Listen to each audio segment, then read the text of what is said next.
Third World Cinema Club. Hello everybody, welcome to Third World Cinema Club. I'm John Tawasel, and in this very special episode, we have six very talented, emerging or established film critics as part of the QCinema Critics Lab. So one by one, they're gonna introduce themselves to you and tell you guys a little bit about themselves. Okay, starting with the first one. Hi, I'm Mac John Bautista, a contributing writer for the Society of Filipino Film Reviewers and the managing director for Kinoy's PH. Hi, I'm Brontë Lacsamana. I usually write for Business World, and I've also had experience researching for documentary archives. Hello, I'm Acer Batislaong. I'm a news writer by day, covering government contracting stuff.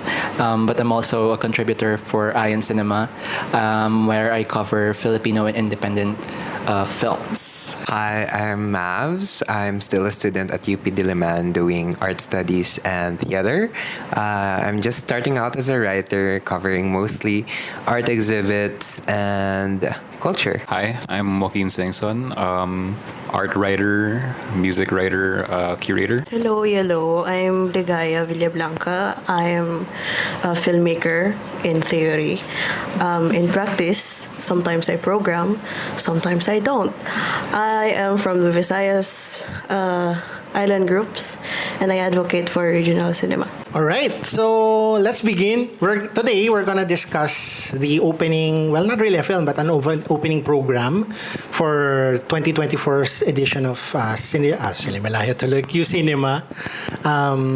It's should we say a compilation or a collection of 4 short films by 4 different directors from all around the Philippines, and all 4 directors co-directed with someone else from the Asian region, usually Southeast Asia or in some cases India. Okay, so the first film is directed by Don Eblahan. It's called Cold Cut. Would anyone like to volunteer what their thoughts are about Cold Cut, the short film? Anyone? Parang teacher eh. Raise your hand. Ako siguro, first of all, like, I don't get dance, and I don't understand the concept of a dance film. So if anybody would like talk about that first, no?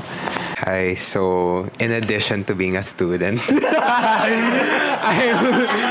I'm actually also a movement artist. And one thing about dance films really is just, embodying text with your body. And I think kalakasan ng Cold Cuts is with its movement, and even yung mga cold na cuts talaga when it moved from one scene to another, you can still see how dynamic the characters of yung mag-audition sa local talent show. And I think parang sobrang nagiging basically it didn't require a lot of dialogues, and I guess masyadong abstract, and it plays on a lot of repetitive movements which might be too abstract then for the audience. Well, Mav said it well, how a dance film should be, and it really embodied that, but also it kind of felt like a filmic exercise for me rather than a solid, film.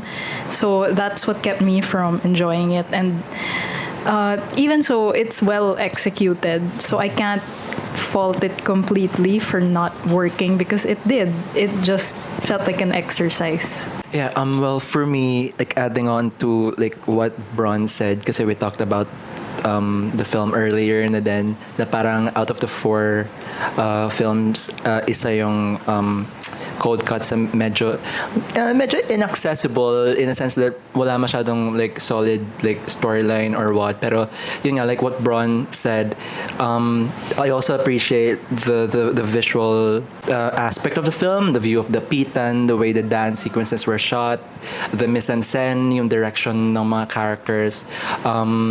So yeah, I think yun nga, mas parang for me, out of the 4 films also, siya yung mas feeling kong naging parang performance, like filmic exercise nga as Brontë said. And feeling ko like Mavs, meron siyang specific audience na mag-resonate with, especially for those people na parang, yun nga, parang who are into movement in films or who are into dance films.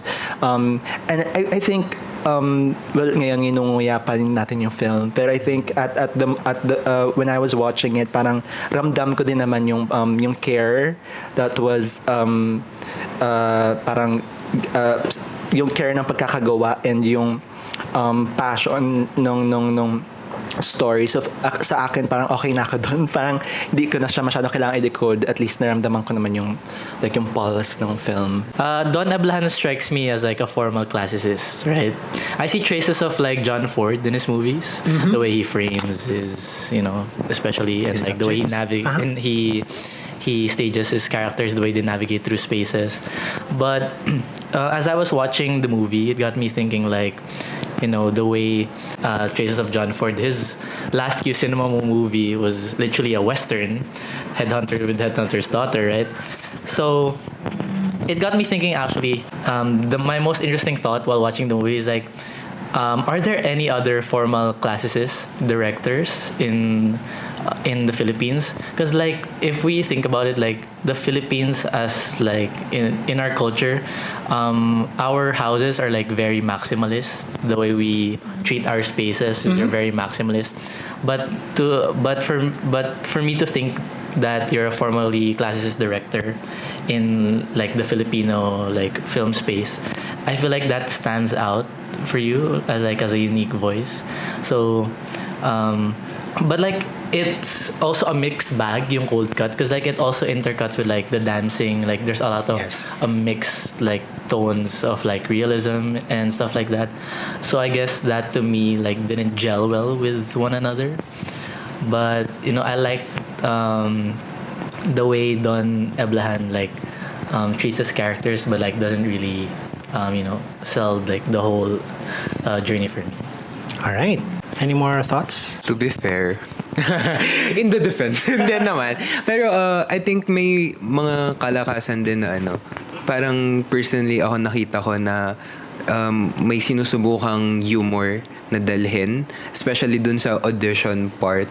Yung parang isipin mo, may biglang nag-street dance on an audition, and then the other participants are wearing this Filipiniana folk dance, obviously eager to present something na magiging Filipiniana. And parang doon pa lang, I feel like the character of the 19-year-old girl who was trying to audition, parang nadismaya na ata siya kasi nakuha na yung dapat na gagawin niya, and then thus she runs out. There was somehow a storyline, but then again, as aforementioned, it really doesn't gel well, and parang hindi siya masyadong nagta-translate to an actual film. So I don't know. That's just for me. Do you think the dance aspect of that like worked in favor of the film? Like, did it make it stronger? Did it make it weaker? I'd say so. Right. Kasi parang the dance pushes the narrative, but also ayun lang parang even the movement kasi na first it was with him and the cold butcher guy that tries to show him beyond horizons, but in the end parang she finds herself, so parang dances and spins alone. So it's, I guess, that kind of fell flat. That's why personally parang 50-50 siya. I think meron din parang the film also touches on the theme of like diaspora, kasi 'di ba yung sa audition foreigners yung mga nanonood, and I think if the film kind of like delves more into it, then I think mas for me magiging maganda yung foundation niya, and mas mapropropel yung story, right? Or mas magka-come across siya something like really strong, like narratively. Kasi feeling ko merong ang isang conflict is parang iiwan niya ba yung native land. Ako lang naman siguro to, pero parang iiwan niya ba, or like will she pursue like another future in another land? So parang may ganong klaseng push and pull na portray din sa dancing aspect of the film. And so you for me, kaya parang maganda rin na pag-uusapan siya kasi lumalabas din yung essence niya, quote unquote, na parang mas nagiging layered siya. So parang merong klaseng may movement in terms of like literal movement in dance, pero meron ding movement thematically na parang she's trying to kind of decide whether or not she will leave or stay. Just to add, if I'm not mistaken, Don is a Filipino-American filmmaker. And if I'm not mistaken, then like, fact check me or something. I think he's trying to explore creating more films here in the Philippines. And with that context that I have in mind, and with that impression that I had in mind, I do understand how it could be conflicting to have a better and deeper connection in understanding or relating to the output of his film. But what I could say definitely is that Don being placed in that omnibus, I would say it was a great opportunity for him to explore his filmmaking here in Philippines. All right. Final thoughts before we move on to the next film. Thank you for your input. Yeah, I appreciate it. Yes, and I did see the movement inherent in the dance dun sa may parang push and pull na nangyayari. So it could, like you said, it translates yung parang relationship of the two people. And parang mayroon akong parang visual connection, like those people lining up for auditions and yung mga karne na kakatayin, di ba? So there's some sort of like a connection between that. Maybe yung parang they're commoditizing themselves. Maybe dun nga sa sinabi mo about the diaspora, selling yourself to go abroad. So you're auditioning, parang yung nag-ano ka sa mga visa, yung mga ganun, di ba? So yun, maybe it has something to do with that. It's pretty abstract, so open to interpretation. So, depende talaga depende sa interpretation nyo. So, yun.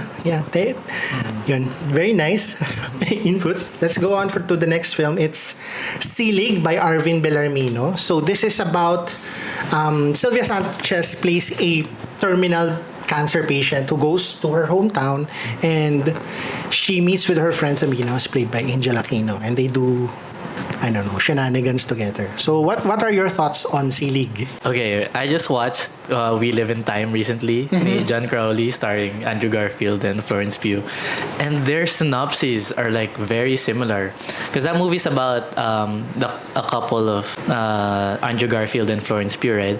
And they're it's a ticking time bomb because Florence Pugh's character is diagnosed with cancer, and now they're thinking about how are they gonna spend their last 6 months, their last year together.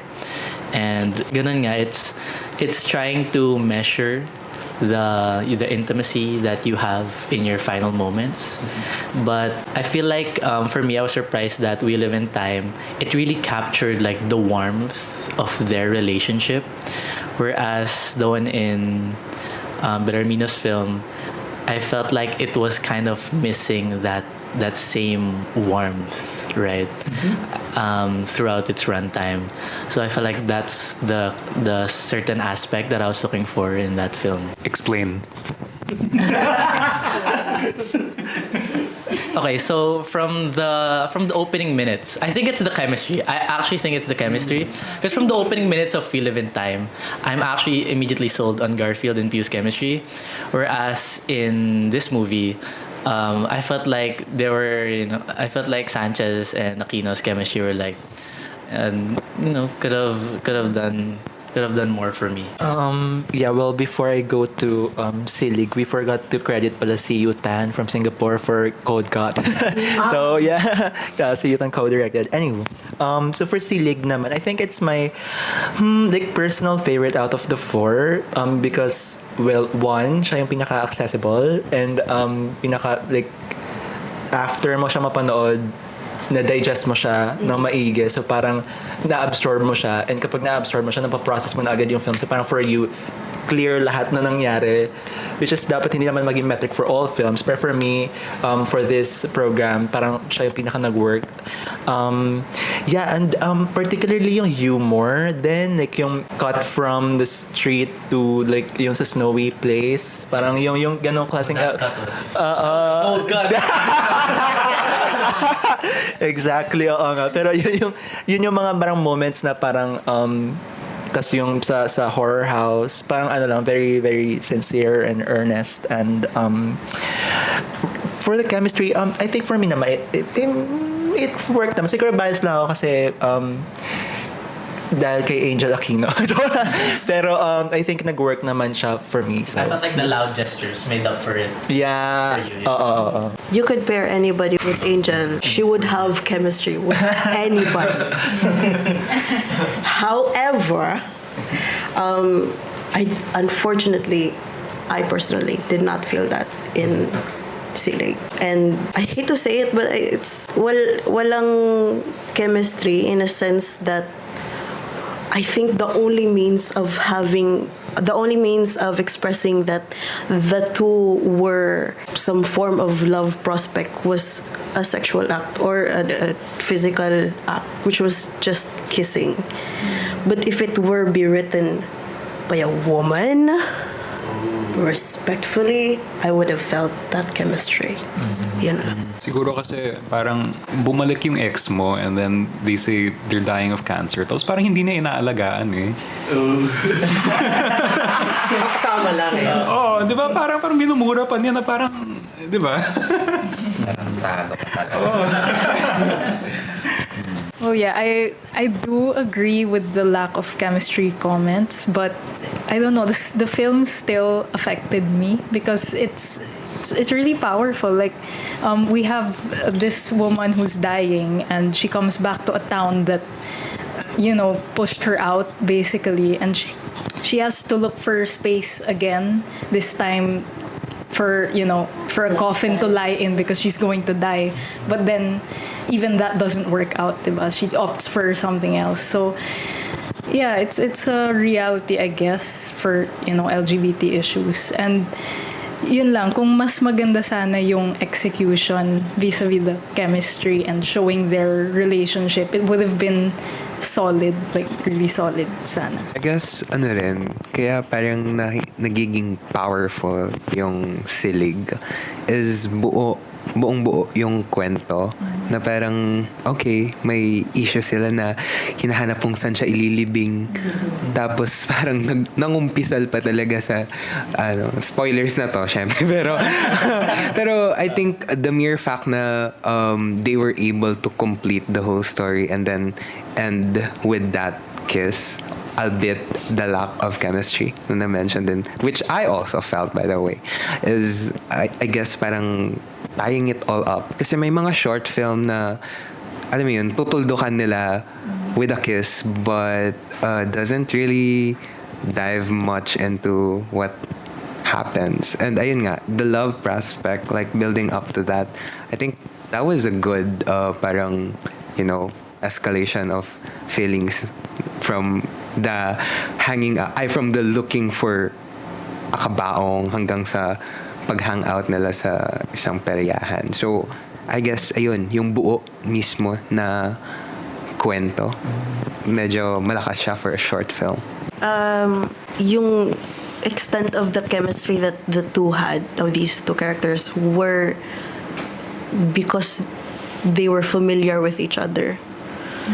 And unfortunately, hindi siya extend in a romantic sense, even if it was the attempt. But yun nga, we had talked about like how minumura na nga niya ganito, and it's because there's that sense of you are comfortable speaking that way to somebody, even if on a very vulnerable point.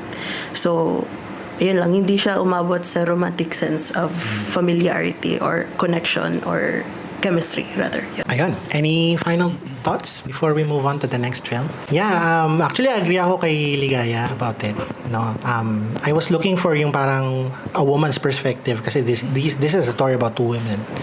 And yun nga, yung parang that kiss they shared, parang I was trying to find kung ano ba yung pinaparating nila with that. I mean, para kung kasi if it was something romantic, the film doesn't really hint much at something romantic. It's more platonic, no? Maybe the kiss was intended parang huli kong alay ng pagmamahal ko na non-romantic sa'yo. Pero yung kasing kiss, hindi ko nakita yun dun eh. Hindi siya lumitaw ng ganun. Pero I agree din na buo naman siyang kwento. I mean, it's fun. There are a lot of films na talagang about people dealing with their impending death. Yung sabi nga niya with Live in Time, yung thunders ko na comparison is Chris Martinez 100. Do you know that film? Si Mylene Dizon. Yeah. Mylene Dizon and Eugene Domingo. Also two women, and they have this parang parang ganyan din yung bangayan na relationship. So, pero it was done more for comedic effect doon. Tapos medyo lumitaw yung relationship nilang dalawa. Anyway, yun. Again, thank you for your wonderful answers. Okay? The next film is from Maria Estela Paiso and Ashok Vish, Nightbirds. No? So it's about the Tigmamanukan. It's a bird spirit created by the gods to give aid to wingless birds who seek freedom. So one of these spirits, who's played by Bob Bailey, comes down to earth to help Ivy, played by Pokwang, a woman trapped in an abusive situation. So does anyone want to start? I guess just to kick things off, all of us agreed earlier that Maria Estela Paiso has such a strong style as a filmmaker that we all admire, even if some are more keen towards her work than others. Okay, Ligaya just said she's also a Scorpio, so if you believe in that, so yun, some are more keen towards her work than others. So yeah, really strong visual style. You can tell with the editing that it's her film, and that's what I appreciated the most about it. Sobrang striking. Kaya na-enjoy ko yung fun take on that sort of mythological tale. Yeah, same. What we've talked earlier then as after watching, sabi ko nga parang nagiging Paiso head na ako kasi parang in-expect ko na from watching her past short films, It's Raining Frogs Outside, tapos yung objects don't randomly fall from It's in the shorts expo. Yeah. Sabi ko I'm in for some visual feast talaga kasi the way she edits her films works for me. Parang as in talagang yung style from yung Raining Frogs nga, sobrang nag-work siya sa akin. Kaya sabi ko, and the way she melds her style with political with strong big stories then and themes, the way she tackles those themes with and combines it with her style is makes for a really strong filmmaking skill for me kasi natatawid niya halimbawa kahit na parang malalim yung myth or malalim yung issue na tinatalakay niya, nagagawa pa rin niya accessible kasi parang natutone down yung seriousness, tama ba? Natutone down kasi ang creative nung atake niya, so parang nagiging less parang intimidating yung story for me kasi alam mong inaakay ka niya papunta sa story na parang I got you, parang ganun. Kaya natin tong palawakin, kaya natin tong talakayin in this style. So yeah. Ako siguro, syempre simulan ko sa kalakasan ng mga film ni Paiso. Pero specifically dito kay sa Nightbirds ni Vish and Paiso. I guess I'm really happy na it's a collab between a Filipina director and an Indian. Honestly, kasi kuhang-kuha niya yung kiliti ko for mythologies and art history. So parang, shit, this is really something that would, tickle my art history brain nerdy. So, I guess, napanood din kasi namin earlier yung Shorts Expo ni Paiso with the Fish. Wait, I saw sorry. With the objects don't randomly fall from the sky. So ayun, parang I guess, na may fish heads, by the way. Kaya fish yung nasabi ko. Spoiler alert, sorry. Ayun. Same imagery, but like fish heads. Yes. Chicken heads. I guess parang sobrang may mastery na si Paiso sa paglalaro sa defamiliarization. Nabanggit naman na rin siya before na the reason why parang nagiging accessible or easy to digest tong mga topics is nade-defamiliarize siya kahit mabibigat. And with that, coupled with the visual feast na ino-offer ni Paiso with the post-production, nahahain niya ng maayos yung pelikula. I guess, what would be the next? Ayun lang, what would be the next for Paiso? I guess I'm seated. Yes, I'm seated. I'm stoked for what could Paiso offer. Would they be following the same formula, or susubukan ba nilang bumalikwas? So yeah, I'm actually really gonna follow Paiso as a director and a filmmaker. Yes. As a Paiso fan. For context kasi, I've met Estela in Binisaya 2019. And so, when I met her, I have yung impression ko sa kanya is she had been working with Bisaya people. Tapos yung immediate na naisip ko was that I feel like there's a strong influence of Keith De Lejero in her work. Kasi ba't ang raming manok? Kasi if for context, yung films ni Keith De Lejero, maraming manok din doon. So parang it's like a megalomaniac of Keith influence in Estela's work. Pero hindi naman siya nagdo-dominate, but more of like, it's very obvious that it is Estela's creative mind. And quite frankly, it's actually even refreshing kasi considering that her past 2 short films, 3 films pa lang nagawa niya and it's very substantial. Short films, amazing. Yung past 2 films niya are mainly water-leaning. And then now we see she delved into folklore, into the mystic, into chicken. Which was very good in a sense. So with that, I could just say na Estela doesn't shy away with what she's capable of. And it shows that she is indeed sensitive with the social realities to it. YoKi, personally, as somebody who writes into magical realism, bet na bet ko yung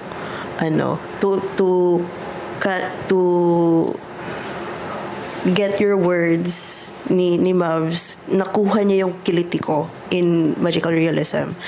Ayan. Thoughts on the Pokwang casting? Yeah, why not? Why not? So yeah, very interesting film, no? Nightbirds. I guess may dadagdag ko lang, parang I saw parang yung resonance na si Pokwang is a woman, gaya nga na sinasabi ng synopsis. So she's trying to find parang control of her life. Compare it with yung mga sinasabong na manok na sinasabong sila without their choice. Nandun lang sila. And then higher up in the ladder, there's these parang bird gods who try to influence their so parang it's like a mirror of levels, ganun. Oo nga, kahit nga yung driver ng jeepney manok eh. Diba? Hindi nakalalaki, manok pa. Manok pa rin. Ayun. And then yung final moment na, I guess spoiler alert, yung asawa niya naging manok. Maybe siya na ngayon yung kumbaga sasabong metaphorically, or siya na yung magkocontrol sa asawa niya. Maybe something like that. Pero yun, yeah, very interesting, no? And finally, well, tapos na tayo agad. We have Walay Balay, directed by Baswel and Gogularaajan Rajendran. So, war had broken out, forcing Noraida, who's played by Ruby Ruiz, and her daughter, Yahaira, played by Shaina Magdayaw, to flee their home. They relocate to a quiet house by the sea, and they are made to reimagine what it means to be home. Alright, so any thoughts on Walay Balay? Your thoughts? Yes, Mac. Wow, Walay Balay is this is my favorite actually from the fest. Wow, where do we even start? Like I saw a lot of traces of Kenji Mizoguchi in that movie. The principal photography is gorgeous. The black and whites, the way they captured the skies and the water in that movie was really good. The way that Eve Baswel like captures the nature of psychological trauma within Shane Magdayo's character, and the way she navigates the natural world around her feels very Mizoguchi, right? So I really liked the black and white photography, and I think it's very striking and it works well in favor of the what the movie's trying to convey. Yeah, let me just add, there's a long tradition of war in films, and most of the time, if not all of the time, sound plays a huge part of it. And yeah, in this film, that's no different. Like the sound is, for me, was the most impactful part. The sound of bullets, like sound of a drill, which is what triggered the character. It's and also the waves, the wind, everything. The sound design, really captured me a lot. Yeah. Kudos to the sound design team, honestly. True. Kasi who would have, or maybe the whole writers team actually, kasi they were able to make a humming that was imitating the crashing waves. God, that was so lovely. And then, as aforementioned, yung mga bullets, and then the drills, that was just ganun. Ganun yung level niya for me. Isa pa. Paano yun? I mean, same. For me, I think Baswel and Rajendran really focused on like the world building aspect of the film. Kasi parang sabi nga ni Bron yung oral scape, pero yung landscape din, 'di ba parang yung running scenes for me na slow-mo, medyo I'm into running scenes. So parang okay siya sa akin, nag-work din siya. And yun nga yung landscape, like yung beach and yung parang dreamscape din kasi may mga dream sequence ganyan or like akin I think ma-break up na rin ito maya pero sige, I'll pass it to Ligaya. Go Ligaya. Uy, ba't ako?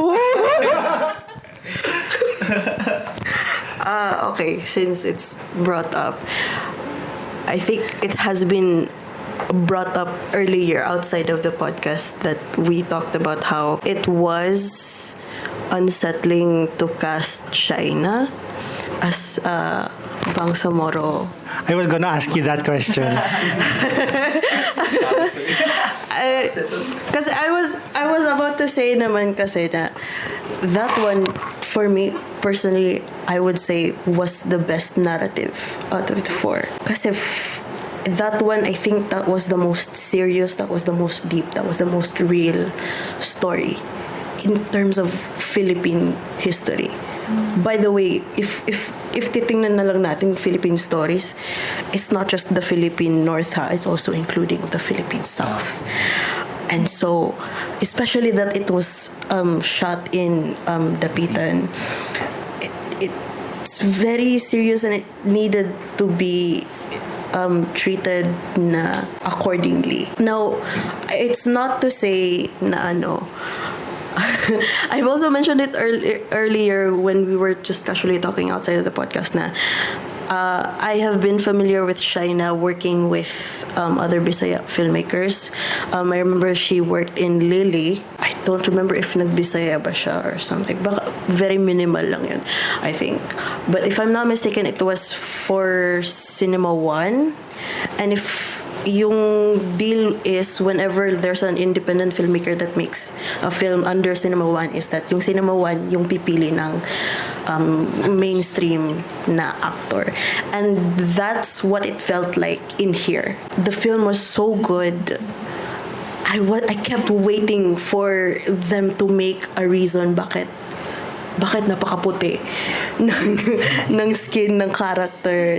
Like, I would have given you that, if you could have like inserted it in the in the plot na okay, she's very light skinned, she looked very if I recall earlier it was mentioned she has an iPhone face. Hindi ko na lang i-quote kung sino nagsabi for legal reasons. We're all trying to create a career here. Pero ayun, it was a bit disheartening na buong-buo na talaga siya. And then the casting. Unfortunately. May sasabihin ako dito pero after nyo na lang. After ng podcast. Hindi, sige lang. After you guys. Any more additional thoughts? We're good? Alright. So, yun. Super. Kasi my father is Tausug from Sulu. And I'm also a Muslim. So, it reminded me yung reaction ko to Carlo Obispos, the baseball player. Kasi it wasn't shot in Mindanao, right? Yeah, and medyo parang genericized. Yeah. Tapos hindi mo, of course, well, magaling naman yung artista sila, Tommy Alendrino and others. Pero still, they're talking Tagalog. Tagalog. Pero set in Mindanao siya. And set in Mindanao siya. Yeah, go ahead. Can I just add, not in a specific film, but can I just say, for an opening film of Quezon City's film festival, QCinema, it was so refreshing. It was so delicious to my eyes, to my ears, to all of my senses, to hear a Bisaya as a first film screened in a Metro Manila Film Yes, Festival. as an opening film. Yes. Yeah. Yun lang. So yun, yung casting bothered me a bit. Tapos napansin ko may mga close-up sa kamay sa skin niya, no? Ni Shaina, parang, shit, ang kinis. Parang ano skincare routine niya. Gano'n, tinatanong ko. Pero sayang, kasi like you guys, I really, really liked the film. Eve Baswel made another film recently, All the Wasted Space yata yung title. I think. Tama ba? Oh, yeah. Maybe someone else. Pero maybe a companion piece to that kung hindi man siya yung gumawa. Because both films talk about the idea of spaces, no? Spaces we live in and then spaces we lived in past tense. And yung dun sa All This Wasted Space, it's cinematographer siya. Okay. So she's involved with the film. So there's this parang relation to a past relationship with her parents or ganyan. And dito naman, parang there's this parang lingering question. Parang ano bang was home? What space should I call home? Kasi their home is at the MAA. MAA means most affected area. Yun yung pinaka nasirang area nung Marawi siege, mga ganun-ganun. So, pinapabalik na sila but they can't go back because the trauma of that space is parang infecting them, is haunting them, no? Kaya ayun, doon nagkaroon ng problema. Gusto nang umuwi ni Ruby Ruiz, pero yung anak niya, parang she's tethered. She's parang yun nga, there's like a shot there na she's curled up in a tree. She wants to root in this location, di ba? So, yun, ang ganda ng simbolismo. Pero yun nga, yung nababother lang ako doon sa casting. I mean, they're decent, magaling naman sila pareho as actors. Pero yun lang yung nabother sa akin. Yeah. I like the way that you bring up space kasi I remember Eve's past film, yung Tia Madre. Yes, Tia Madre. Think about it, like in retrospect, like yung filmography niya deals with like the horrors of like, you know, being trapped in a space, something like this. And Tia Madre is such an interesting horror film, right? Yes. And yeah, yung character ni Cheryl dun. So like you feel like trapped in your own home. So so in a way na that makes Eve like one of the most exciting voices right diba? Now. Parang may resonance din kasi dito parang baliktad naman. She's trapped outside her home in a place that she can't quite call home yet. Diba? So yun, basically yun. We were also talking kasi earlier about how all the Director's Factory shorts were filmed in the Pitan and why the Pitan is like an important and really, you know, likely place to do now we're that. gonna talk about Director's Factory as a whole. Okay, let's talk about Director's Factory as a whole. Yeah, as a whole. Si Wax has something. Oh, Wax? Hindi, kasi interesting nga na parang to talk about yung Walay Balay, it seems like it's one of the ones that really touches on the idea of exile, which is what we Filipinos normally associate the Pitan with.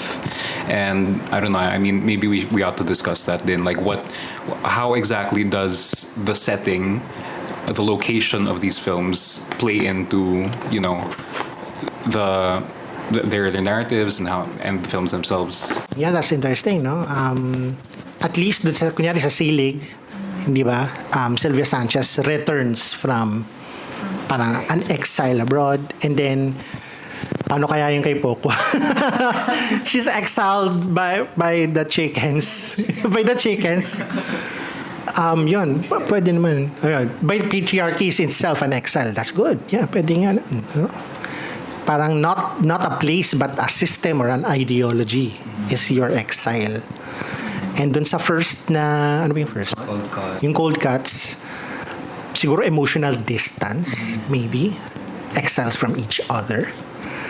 Pero, sige, anything else that you'd like to talk about the Director's Factory? The Director's Factory is like, there's a gimmick with like you're paired with someone else from a different country, right?